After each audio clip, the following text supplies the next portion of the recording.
Welcome to Time for Hope, a ministry of Hope for Living Media Church and Bible Study Time Incorporated. Here's your pastor and host, Dr. Freda Crews. Welcome to Time for Hope. I'm Dr. Freda Crews, your host, and joining me for the second week are authors Dr. Stephen Cutchins, a pastor and author, and worship leader Jeff Bumgardner, who serve at the First Baptist Church in North Augusta, South Carolina, and have co-authored a book titled Green Hearts, subtitled God's Goodness in the Worst of Times, that we will be concluding our discussion on today. Inspired by the sudden death of Jeff Bumgardner's 10-year-old daughter, Ella, who loved Green Hearts, Stephen and Jeff relate how to walk through life's most tragic and painful situations with the help of the goodness and faithfulness of God, since He has promises to always be with us and to carry us through life's valleys. For more, stay with us. And Jeff and Dr. Cutchins, we went out talking about that grief can come from any loss. It can be small, big, little, whatever, but loss produces grief. And one of the best things, I know y'all recommend counseling. I believe I've read in your book that maybe both of you do go to counseling or have gone to counseling in the past. I mentioned specifically in the book, and purposefully, that there have been times in my life as a leader, as a pastor, just as a man, as a human being, that I felt the need to go and seek some help.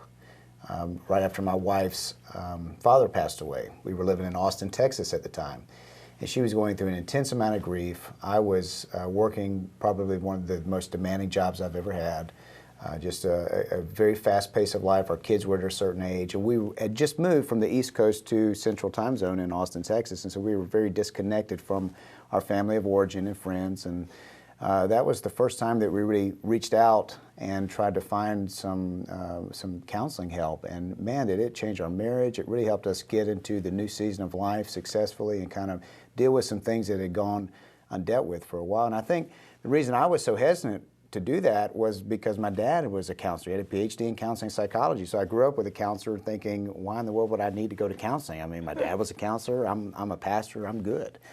But I never will forget a mentor of mine at a retreat saying that, just kind of in passing, that he had been to counseling. He was a pastor, and I was serving underneath him, and he just said, in my counseling session, so-and-so.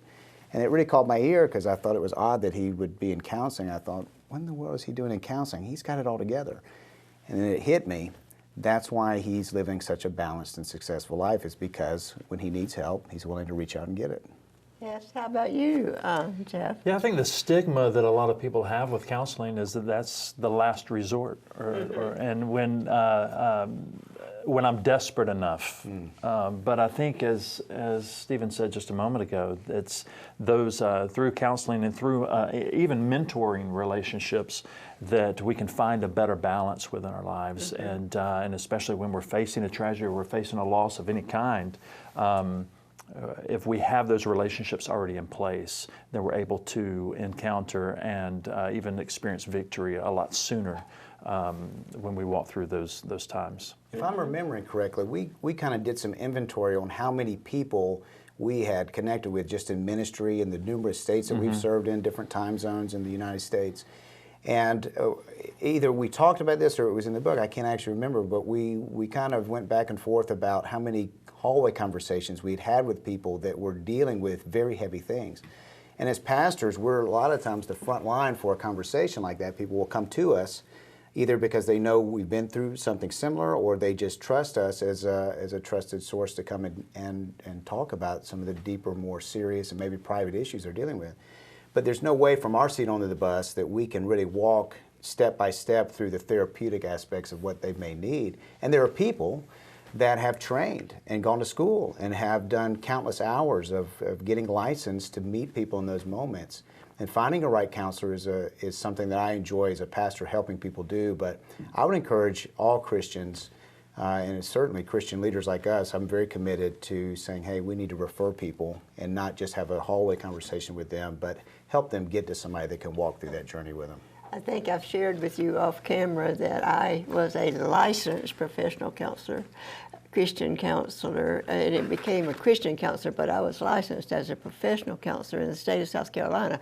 Now, if I remember right, South Carolina was the first state to require licensing or offer licensing period for persons that were doing it, especially in churches and so forth.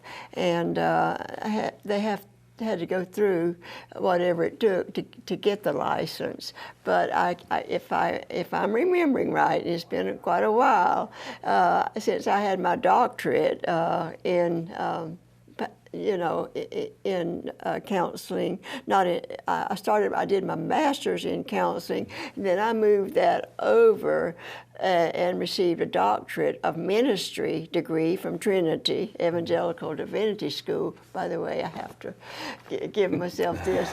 That was back when women were supposed to keep quiet and not speak and all that kind of stuff. I was the first woman to graduate from Trinity with a Doctor of Ministry degree. How about that? Yes. I had no idea. And they had me back one weekend, and they've been, it's a great school, a great school. And Dr. Gary Collins, was one of the first to come forth, as you know, with Christian counseling, and he was one of my professors in my master's program, and had some outstanding people in my life because of going the counseling route. I am still a nationally certified counselor, even retired. There's the National Board of Certified Counselors, and I am a retired member and a retired certified counselor. Well, it's probably easy for you to see the complications that sometimes come from a theological standpoint. I've been exposed to folks that are very, and from a pastoral standpoint, they're very hesitant to talk about counseling. Or to refer people to counselors. But, the greatest counselor of all is the Holy Spirit, and he carries that title himself. And so there's nothing that's not unbiblical about someone being trained to understand the mind, the emotions, the psyche of what's going on inside of a human being, and to be a partner in the path. Now, I don't particularly suggest someone just go to counseling and not be involved in a spiritual journey. And that's, and you would agree with that, and you would agree with that. There has to be the biblical grounding for you to get the help and the truth that God has to offer in these situations, the goodness of God in the worst of times. And in fact, we can't live without God. Yeah, we put such an emphasis on that at First Baptist North Augusta that we have licensed professional counselors on staff with us at the church, and so we'll walk people through some spiritual counseling. But when it gets into some of the places where they need even a deeper walk with someone, we refer them to those that we have on staff with us. We do that here. Yeah.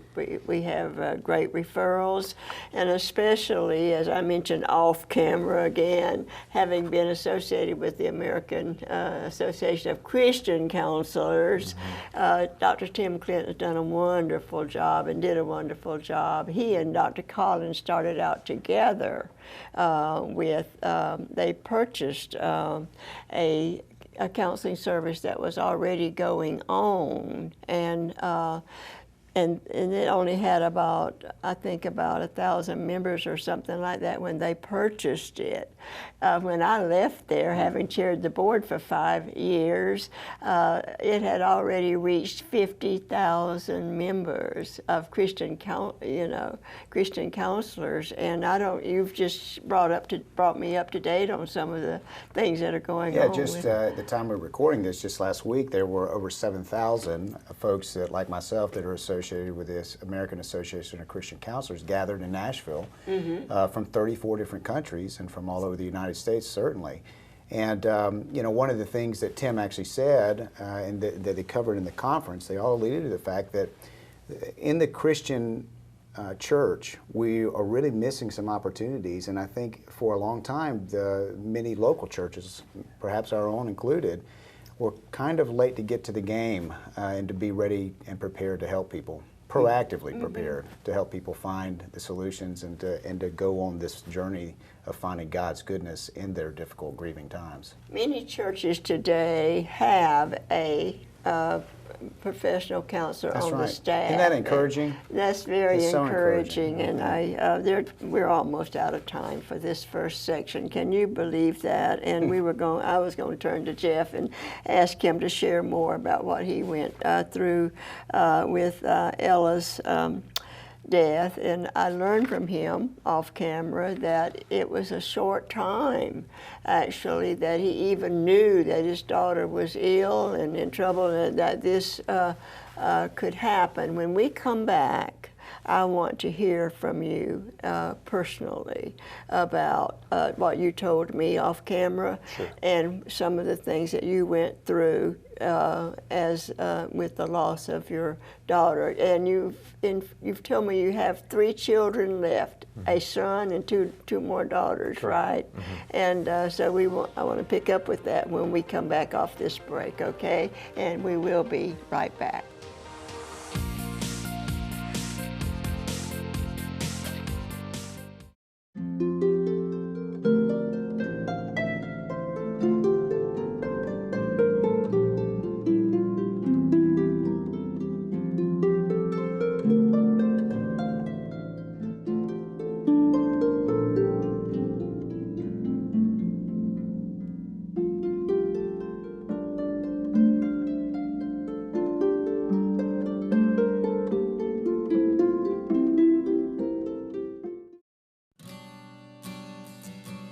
Dr. Norman Wright relates in his book, Recovering from the Losses of Life, when you enter into grief, you enter into the valley of shadows.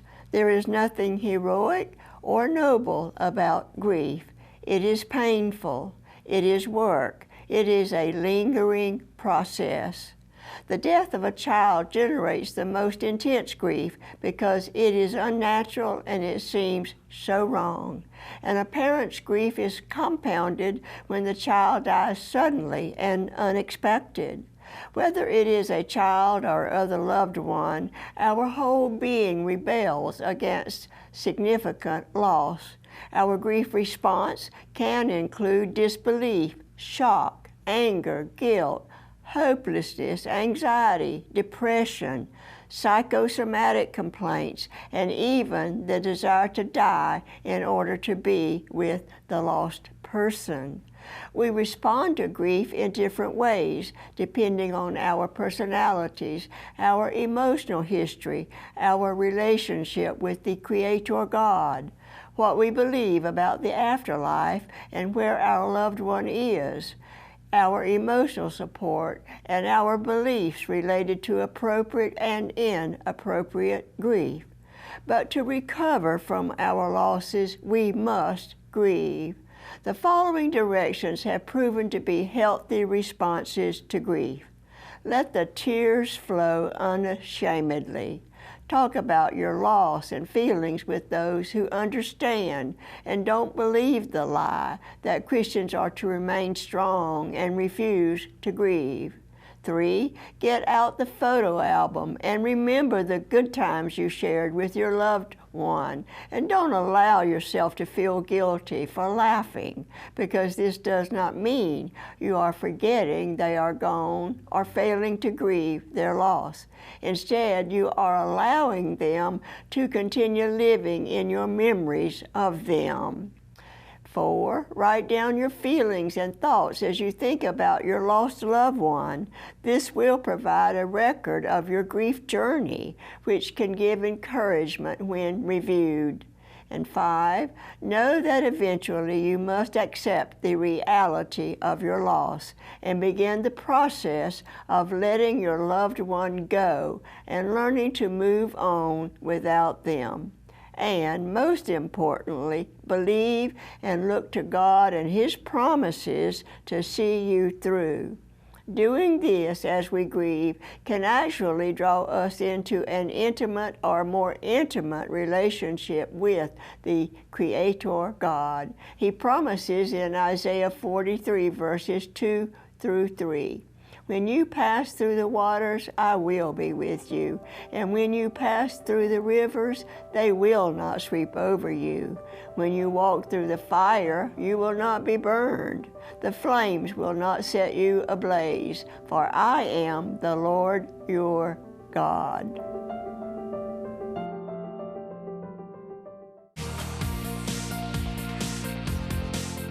Thanks for hanging in there with us on Time for Hope. And again, I want to encourage you to already think about and maybe making the decision that you're going to order this book, because there is so much you can learn from what I call past prophets and preachers that are in here, and other people that have gone through very sad losses and experienced a lot of grief. And it also, they eventually have some answers, as we've already done with a few of them, about why God allows pain, evil, and suffering in the world. And you might have been wrestling with that question for a long time. They've got great answers to such questions in their book, Green Hearts. And so I'm encouraging you to make sure. And our announcer at the end of the show will tell you how to go about doing that. In the meantime, Jeff, I want to hear more about you losing Ella, because talking to you off camera, it was a quick thing. And as I told you, I had a guest not long ago that was telling about something that happened to him, and every time it happened, he felt like he got a kick in the stomach, and that's the way it would hit him. How did it hit you when you were going through this with Ella? It was a Wednesday night. We were at church, and I was in choir rehearsal, and I had a call from the door, and it was my assistant telling me something was wrong with Ella. By the time I got to her, she had lost her ability to see, her ability to speak. She could move her arms a little bit. When I'd ask her, can you hear me? She'd give me a thumbs up, and ask her, where are you hurting? And she was trying to point. And we later found out it was an AVM, an arteriovenous malformation, that she'd had since birth that we never knew anything about, and it was located in her brain, near the brainstem. And that's an entanglement of veins and arteries, and so that pressure coming from the arteries over the 10 years of her life, hitting into those veins, created weak points in the veins, and so the rupture that happened was very catastrophic. And because of the location in the brain, she started losing her ability to speak and see and those things quickly, and eventually her ability to breathe on her own. They got her to the hospital. They stabilized her, got her in for some brain scans to find out that that's what we were looking at. And so that was the first news that we heard, that it was a very hopeless moment in that situation, that she would even survive it. So they rushed her into surgery, and it was 2 days later when they pronounced her deceased. And in that time, we did a lot of questioning and a lot of trying to figure out what was going on and what our lives were going to be like without our 10-year-old. And she's the third of 4 of our kids, and so we're not only struggling with our loss, but how do we walk our kids through this tragedy and the loss of their sister? And it changed the whole dynamic of our family and everything we had thought about. You know, when you sit around a table and you've got 6 chairs and now one of them's empty every time you meet together as a family, you're faced with that every single day. So we had to quickly find some answers as to how are we going to deal with this moving forward, and as well in leadership and ministry, leading other families and other people, how are we going to speak hope from our tragedy into what they're facing? Because we're not the only people who have lost a child. We're not the only people who have walked through times of desperation. And we decided to be real and honest and very transparent with our story, that we hurt, and we're facing loss, and we don't have all the answers, but we know the God who does, and our God has really walked us through that, even through the opportunity to donate her organs and give life to other people. And that's been something that's brought us a lot of joy and a lot of hope, even in the darkness, because we've been able to have contact with some of those people that now are alive because of Ella. And so, though we didn't get the miracle we were praying for in Ella's survival, she got to be the miracle that others were praying for in their lives. And that's been powerful for us to see that God's plan is bigger than our plans. His thoughts are higher than our thoughts, and His ways are higher than our ways, and who can know them? And so in those times, we've just learned to trust and to understand that God has the big picture in view. And if we can just keep our eyes focused on Him, even though we may walk this life and never have all the answers that we want, we can trust that His plan is greater, and it's for His glory and for our good.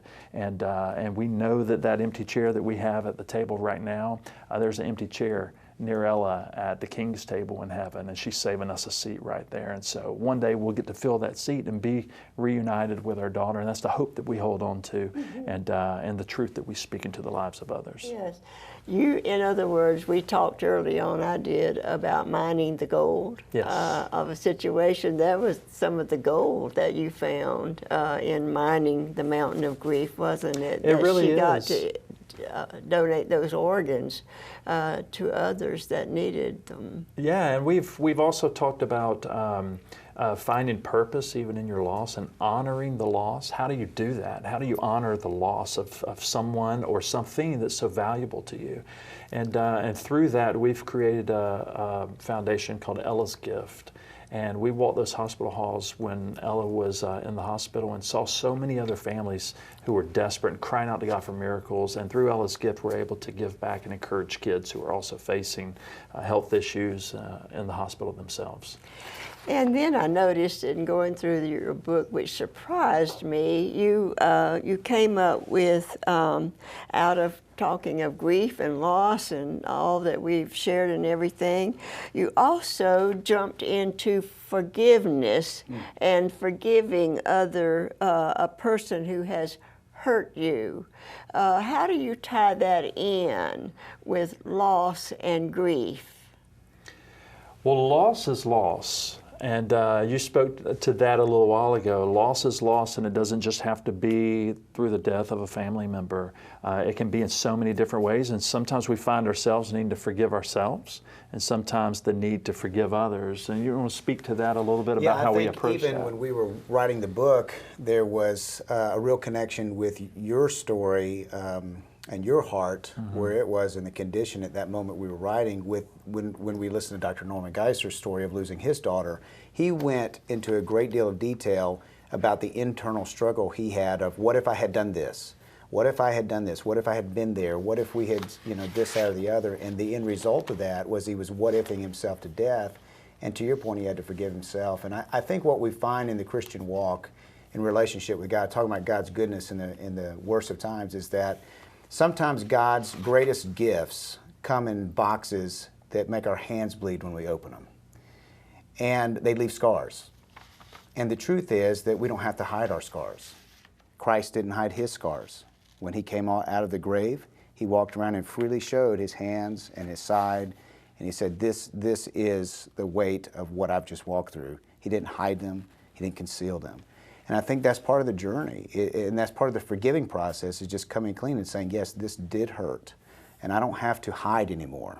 And that goes back to the counseling and getting help, reaching out. You don't have to hide in your pain, you don't have to isolate. And that's one of the things I was most impressed with the Bumgardner family as they went through it. I didn't even quite understand it, but you said it just a minute ago, the transparency. It was very clear that you guys wanted to be very transparent and very real about what you were dealing with, because it left a scar.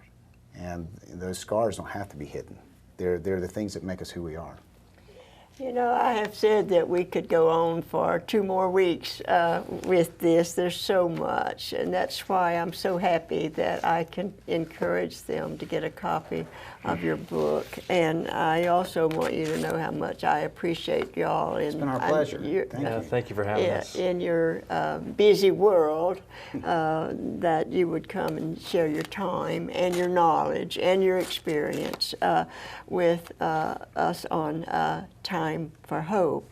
And but I do have to share some things from some viewers as we go out, and let them know how much I appreciate their words of encouragement. And you know, I need it. Sure. I'm not admitting to counseling.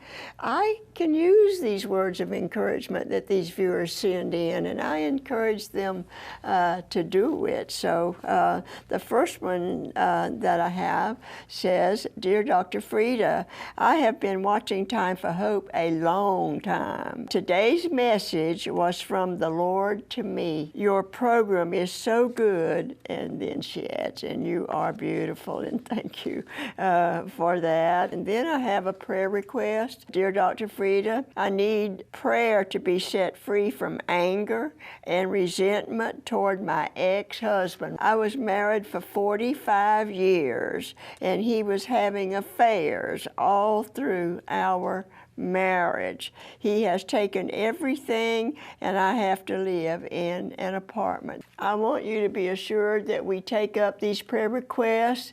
Not one goes unprayed over when you send in your prayer request to us. Monday mornings are devoted at 11 o'clock here to a devotional time. We even have music and so on and so forth, singing, making music with the Lord and with each other and so on and so forth. And then we have these prayer requests are shared, not by name, but we share the prayer requests, and we pray over each and every one of them, and we invite you to send in your prayer request if you would like us to add it to our list on a Monday morning. And then the last thing that I would ask you to do is to make sure that you join us again next week on Time for Hope. Thank you for watching Time for Hope, a ministry of Hope for Living Media Church and Bible Study Time Incorporated. We offer a free fact sheet with more information on today's topic. Call or write us to get your copy today. The resource we are offering this week is available for a donation of at least $10 to the Time for Hope ministry. Any additional donation you wish to send will be greatly appreciated. Call us at 800-669-9133. Write us at Post Office Box 2169, Spartanburg, South Carolina 29304. Or visit our website at timeforhope.org. As we continue to give out messages of hope, a financial gift of any amount to support the Time for Hope ministry will be greatly appreciated. When you send a gift to Time for Hope, you are joining in the ministry to which God has called us. It will also enable us to inform and inspire viewers to become students of God's Word and grow closer to Him, and in turn minister more effectively to others as God gives them opportunity. Look for Dr. Freda's Scriptural Devotions on our Time for Hope TV Ministry Facebook page. Until next time, have a great week, and remember, it is time for hope.